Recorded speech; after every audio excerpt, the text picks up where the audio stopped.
Olá, meu amigo, minha amiga, sejam bem-vindos a mais um Portal do José. Hoje para mais um encontro super especial, porque nós estamos agora a menos de 48 horas das nossas eleições e a menos de alguns instantes do principal acontecimento desse segundo turno, além do dia da eleição, que é o debate entre Lula e Bolsonaro na Rede Globo de televisão a partir das 21h30.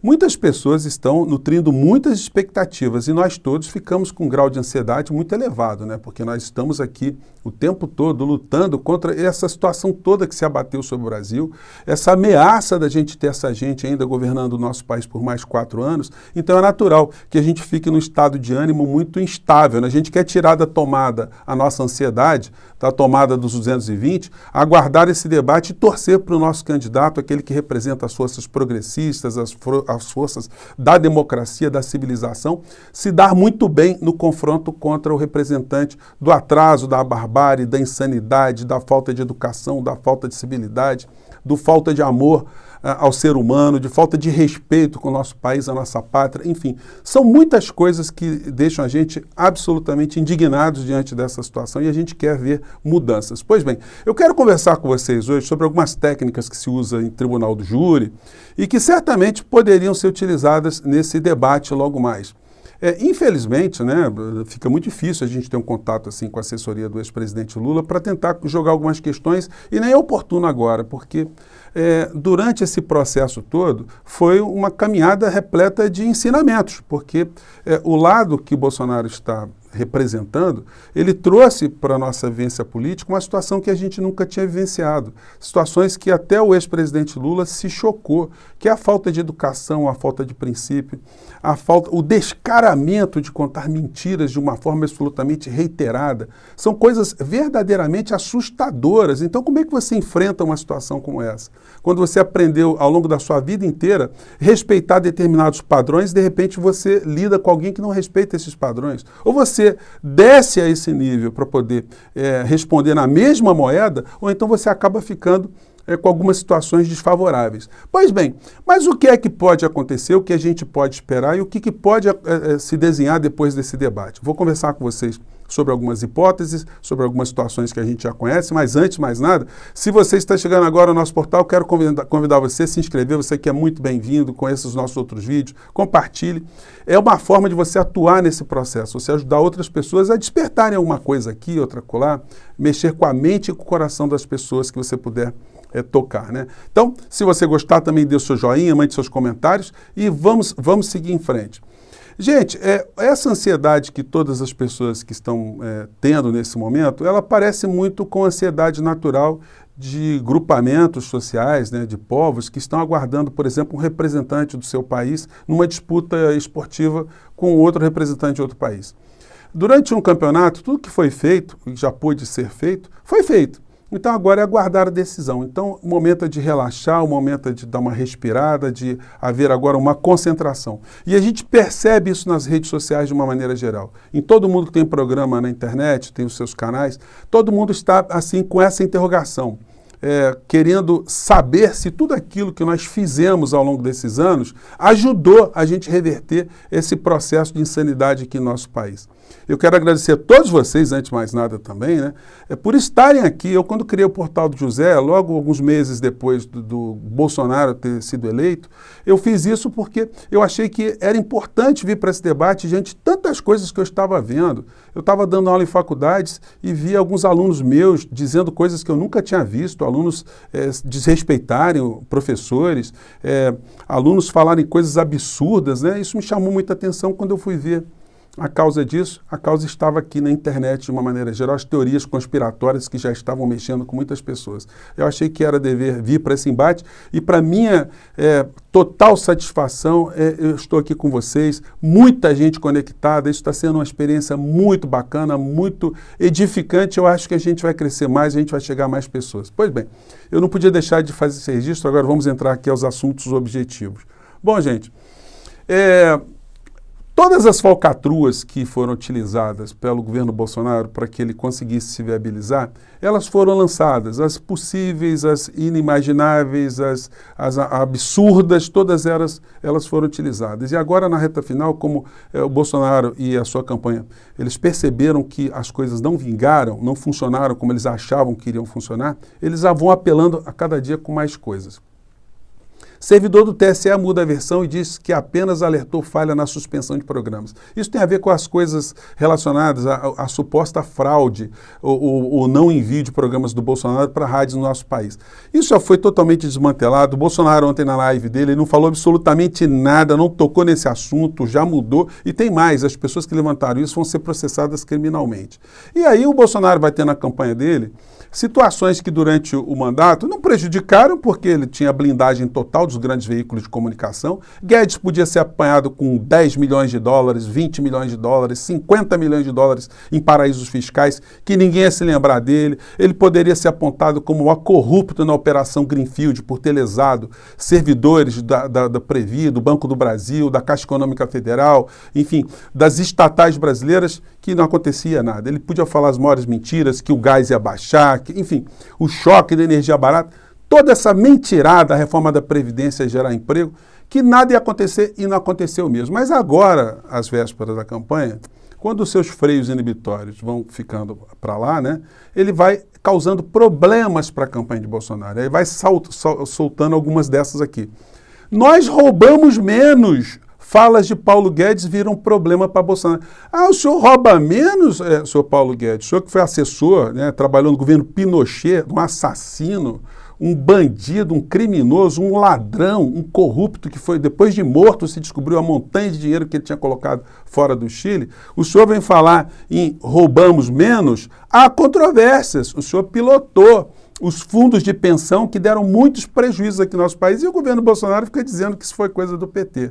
Se o Bolsonaro colocasse uma lupa direitinho e tivesse o mínimo de dignidade, o senhor ia ficar ali com algumas partes do senhor desnudas, né, na janela.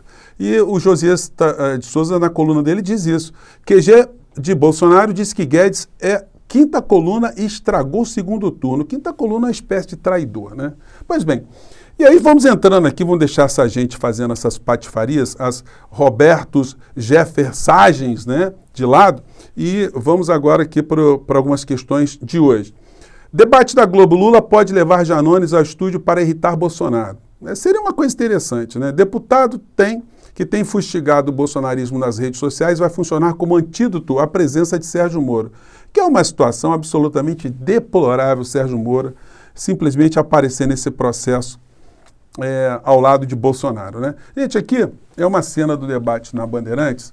A gente deve ter alguma coisa parecida hoje, em termos cenográficos, na Rede Globo de televisão, ou seja, os candidatos vão poder circular ali, vão poder, enfim, se reportarem ao público de forma mais livre, com algumas situações bem diferentes do que a gente já viu em outros momentos.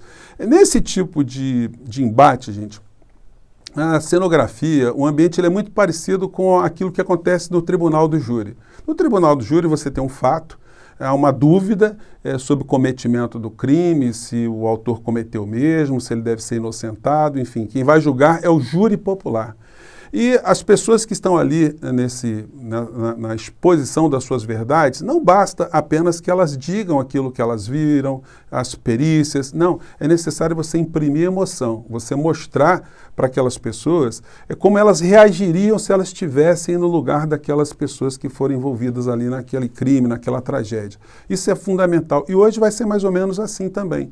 Não adianta os candidatos ali apenas ficarem apresentando dados, porque isso vai fazer com que as pessoas tenham sono e saiam da televisão para irem dormir mais cedo, né?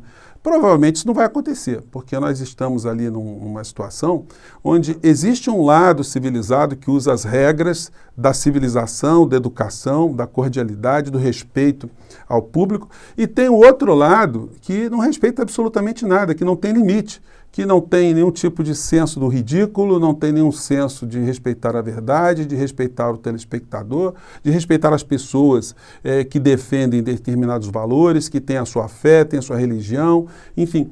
Não há respeito algum. A mentira passa a ser um terreno baldio onde uma figura como Bolsonaro trafega com maior desenvoltura. Isso causa choque até para uma figura experiente como o ex-presidente Lula, como a gente viu no debate da Bandeirantes. Então tem algumas situações aqui que seriam importantes. Eu tenho certeza aqui que a campanha de Bolsonaro não vai assistir o nosso programa, né? E provavelmente a campanha do ex-presidente Lula também não. Então a gente pode falar essas coisas assim com maior tranquilidade aqui, porque elas servirão apenas para a gente desenvolver um olhar diferente desse debate logo mais na Rede Globo de televisão. Vamos lá algumas coisas. Em primeiro lugar, é importante saber administrar o tempo. No debate passado, o ex-presidente Lula deu algumas bobeiras, deixou o Bolsonaro 7 minutos no final com a palavra. Isso certamente não vai acontecer. O presidente Lula vai estar mais concentrado em relação a isso, administrar melhor o tempo. Ele tem que buscar sempre se posicionar num plano favorável, né? Como nesse plano aqui, o Lula está falando e o Bolsonaro está atrás ali tentando chamar atenção, gesticulando, às vezes faz uma risada, faz um gesto de desprezo. Isso funciona. Só que eu acho que hoje no debate da Globo, os câmeras estarão orientados a não permitirem esse tipo de truque, esse tipo de manobra. Quando a câmera estiver focado a câmera, a não ser que o candidato ele circule por trás. Uma coisa importante também, nunca dar as costas para as câmeras, né? Isso é uma coisa que não pega bem, isso mexe com o imaginário das pessoas, isso pode causar uma certa impressão de desrespeito. Então é legal se afastar sempre olhando para o telespectador. Vocês podem ver muito isso nesses programas, esses programas vespertinos, né, policialescos. O apresentador ele nunca vira de costa, exceto quando ele está de lado assim, raramente ele está de frente para o monitor, né? Essa é uma coisa importante.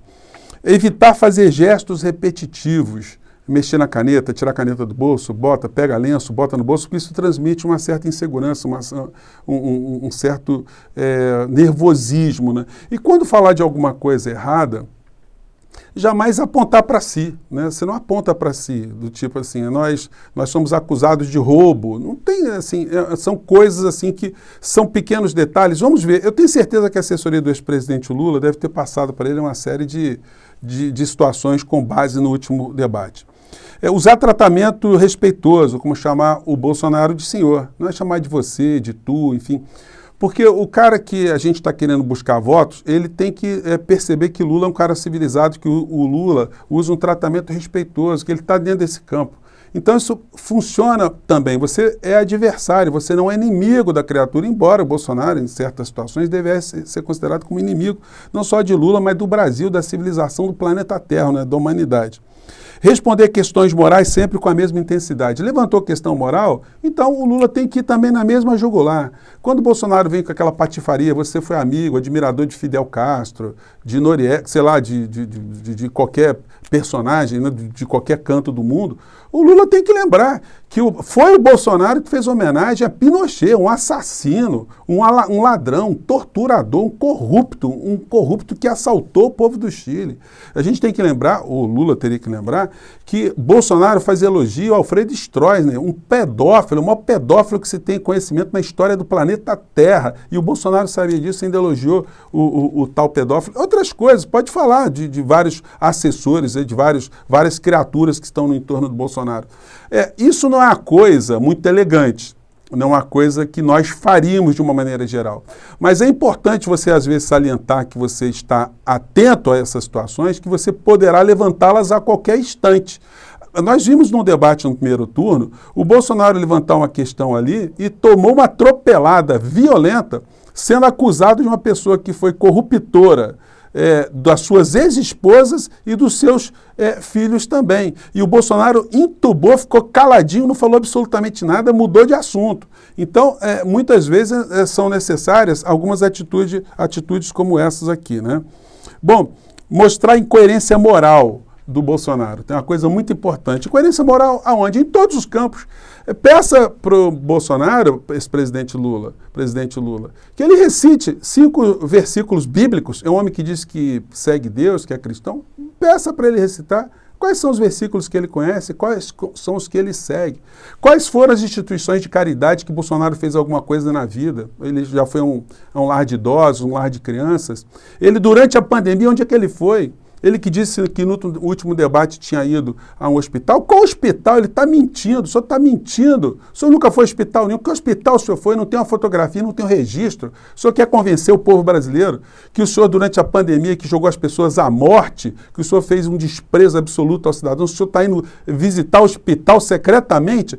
Não seja tão cínico, né? Então, essas coisas assim é que a gente espera, né? Às vezes nós estamos assistindo uma situação como essa, como se a gente estivesse assistindo a final de um campeonato, né? A gente quer que o jogador jogue para a direita, jogue para a esquerda, cruze a bola na área, cabeceie, recue, enfim. A gente fica torcendo o tempo todo. E às vezes, quando as coisas não acontecem como nós esperamos, a gente pode até vir a nos ficar frustrados, né, no meio dessa história. Mas isso não vai acontecer, não. Hoje, na pior das hipóteses, acontecer um empate, se o Lula conseguir administrar esse confronto hoje, sem sofrer danos, sem ser achincalhado, sem ser, enfim, sem sofrer uma situação muito grotesca, né, que seja favorável a Bolsonaro nesses grotões de pessoas que ainda não decidiram, né? Se isso não acontecer, e eu acho que é muito difícil acontecer uma situação como essa eleição de domingo é uma eleição que está muito favorável à civilização, à democracia, ao processo que nós estamos inseridos, e eu fico muito orgulhoso de estar aqui com vocês, de estarmos aqui todos os dias falando essas questões, denunciando, levantando uma coisa aqui, outra acolá, acendendo uma luz aqui, outra acolá, e vamos seguir em frente. O nosso portal vai continuar depois das eleições, vamos continuar sempre aqui, e nesse domingo, a partir das 5 horas da tarde, eu estarei aqui com vocês. Vou fazer uma live diferente, eu nunca fiz essa experiência, vamos ver como é que vai ser, eu espero vocês aqui, estou organizando aqui a minha estrutura para a gente ficar comentando e acompanhando minuto a minuto essa eleição que promete ser muito emocionante nessa apuração, tá bom, gente? Eu fico por aqui mais uma vez, um grande abraço e vamos ver como será o debate hoje e amanhã a gente faz uma resenha, tá bom? Um grande abraço, tchau!